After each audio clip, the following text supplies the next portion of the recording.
Welcome to the third episode of Makosi today in the year 2020. In the first episode, we talked about winning financial habits. In the second episode, we talked about the $1 million morning. And in this episode, we're talking people. Your inner circle. Who is in your inner circle? So today we're going to be talking about the inner circle. They say you are the average of the 5 people you hang out with. So what am I saying?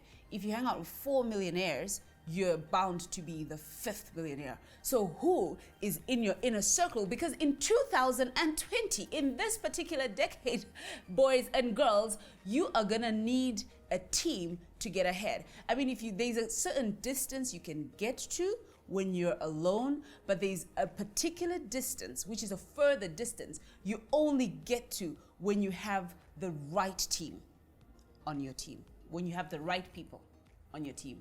That's it. When you have the right people on your team. Can I take a minute to speak to business owners? Like business owners, can I just have a secret conversation with you? This year, you want to hire the right staff. You want to hire and train your staff because potential skyrockets when you have the right team. Your potential or your fall is hinged on the people around you. We all know the story of Judas. The Sadducees and the Pharisees and the people who crucified Jesus needed a Judas. So I'm not saying go ahead and look for a Judas because your mission or your purpose might not be crucifixion, but the people around you are going to determine how far you go or how low you fall. So what exactly are you looking for in your inner circle? Personally, my number one is loyalty. Why loyalty? Because you can do stuff about skill set, but you really can't do anything about a heart set. And if you're gonna ask your team members to put their heart on the table, as my director normally does, he literally just lies on my table in my dining room. If you're gonna ask people to put their heart on the table, then you want their hearts, you don't want their minds, you don't want the skill really. So loyalty goes a long way, because if they are not loyal, as I said about Judas, they will either take you further or your fall will be even deeper. And then number 2, competence is important. I mean, I always sound like I down talk skill set, but nothing can be done around incompetent people. That's why I mentioned in the introduction that you ought to train your staff, because your staff are not the Holy Spirit. They are not going to guess what it is that you want them to deliver. So you ought to train the people around you. You ought to train even in relationships, not just at work. You ought to teach people how to treat you. Like a couple of days ago, I was invited for a birthday, and the way everything had been handled, I felt I was not comfortable with how it was handled. I could have gone away and buried it and probably gotten bitter, but then I had to communicate how I expect to be treated. And I'm sure the people I went that through with are watching that, and they appreciate that, I put it on the table that, when we are dealing with me, this is what I prefer. And you know what?